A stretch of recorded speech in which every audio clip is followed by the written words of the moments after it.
Yes, well done. So all of the dogs that we work with, all of our tutors have their own therapy dogs that are trained through Lead the Way and that have ongoing training. So while I was also doing my masters, I found the time to become a dog trainer and a behavioural rehabilitation expert as well. In your spare time. In my spare time, that's right. It was actually my downtime, you know. But it allows me to make sure that all the dogs, oh sorry mate, I'm just ignoring you. Drop. There you go. That all the dogs that we work with have the same standards and really have the same safety and some trick training. So if we swap over, I was at a school today and I hadn't met any of the children, but they came in and they saw the uniform and they saw the dog's uniform, and so they started going, sit, march, stand. I was like, okay.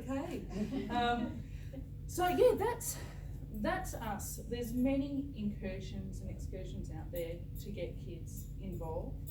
We're using the dogs as that leverage to get the kids happy and engaged, and then so they're happy and engaged and working with all of you.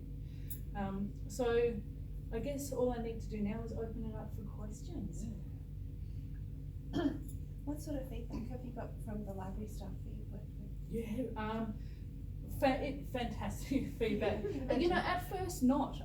When we first started reading tales at Glen Ira, we didn't have a good mix with a tutor, and so we go in and observe the first session, and we weren't happy with what we saw straight away, so we pulled that tutor out, gave the library an extra one for free, and continued on with another tutor, and they're as happy as anything. So look, you know, that has been the only issue we've ever had with it, but I do make sure that, you know, our name is really on who's in front of the kids, and it doesn't matter how much you know, a lot of psychology, a lot of background, but not engaging with the kids, so you've got to be at their level and you've got to be able to have fun with them. So we do make sure that we get that, and what we also make sure is with our pre-evaluations, our post, we run case studies, and our tutors will do notes after every lesson, which the library staff or whoever's involved is able to read and able to comment on. So it's very much a collaboration.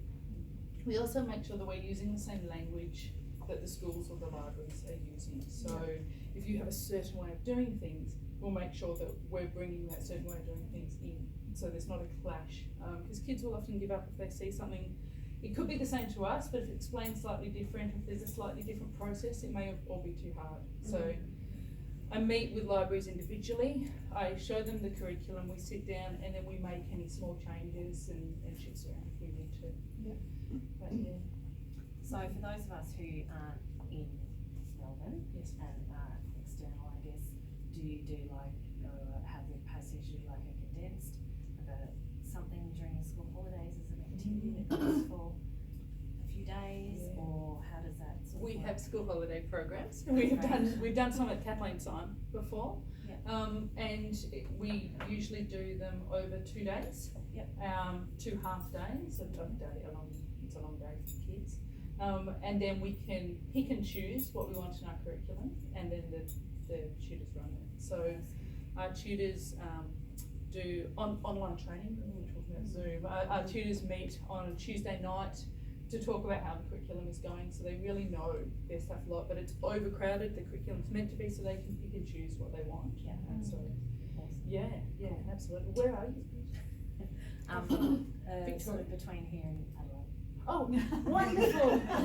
I must say, you sort of get to the Grampians, if you know what I mean. Yes, I do. And you turn right. Fantastic. A really long time. Well, I've just finished training someone in Malakuta, so we're running programs in Malakuta. So it is funny that I should get people sometimes, but yes, it is always easier to correct. I'm in Castlemaine too, and I really want you to. You can go to Castlemaine. Castlemaine's that's easy.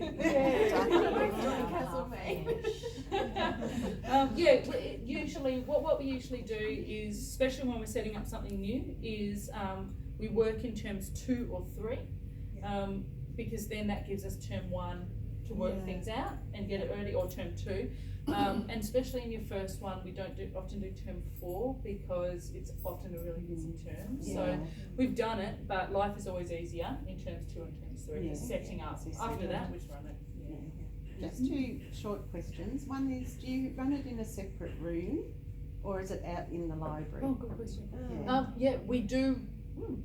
We usually run it in a separate room, but in saying that, the Glenara one, what we do is we have all of our labelled pillows, and we make like a little nook for ourselves. With our groups, 8 to 10, 10's the max. So our tutor, our dog, and then pillows around in a circle, we could use an area like this and it would be enough. And so we've done that as well. And just the other question, do you normally have a library staff member with you? Yeah, we like our library staff member to do pop-ins, so they're, of course they're around, but our focus is getting the kid to connect to the library and to the community, and as wonderful as we are, we'll go, unless you want to keep us on full time, but it's we go, so we want that connection, but that can sometimes be as much as them popping in saying, hey, and like, do you want to give the dog a treat, or let one of the kids teach one of the library staff to do a spin with the dog, and if they're not dog people, then they can take some photos of the kids who have photo clearance, just to get them a little bit involved, so that it's a face that they see again. Thank you. Yes. Just with the Fitzroy program we did do, that was with Berry Street, wasn't it? What age were the kids, and what was the basis of selecting the children that were involved? We're working on the same as what we have done for School Focus Youth. So we've said that kids that are showing anxiety around learning, having communication issues that are leading to bullying or fights and those sort of things, and school refusal. So. And we go to a lot of inner city schools and say, give us your kids that don't want to be here and nervous of being here or making other people's lives hell, and they say, what, you only want 10? Unfortunately. Sacred Heart or Fitzroy Primary? Which school is it? Well, we have worked with Sacred Heart before for School Focus Youth. I think it's Fitzroy Primary. So the age group for those ones is looking at upper primary. All of our curriculum has been written for P to 12, so we do a junior program and a senior program, but in saying that, I've never done a senior program for the reading tail stuff. It's always been the younger ones. So can't happen, but I think it would be more of a book club sort of thing. You probably want to know prices a little bit. So it's between, group sessions are between $110 and $181, depending on what we're doing and depending on the group. And we run, that's for one session, so one for 50 minutes to an hour. And then we do those sessions once a week for 8 weeks. So I've also, when I talk to groups, I often do this, talk to big groups and then start picking people off individually, and then come out and have meetings or have online meetings with your people as well, so we can work through you. So that's pretty much it. I've got a little. I didn't realize how many wonderful things. This is great. So I've got a little bit of information for our community engagement and our evidence. I'm Sarah McDonald, company's Canine Comprehension. So if you need, and I'm sure it'll be on the notes, if you need to contact us, just do it through our website as well. Okay. Thanks.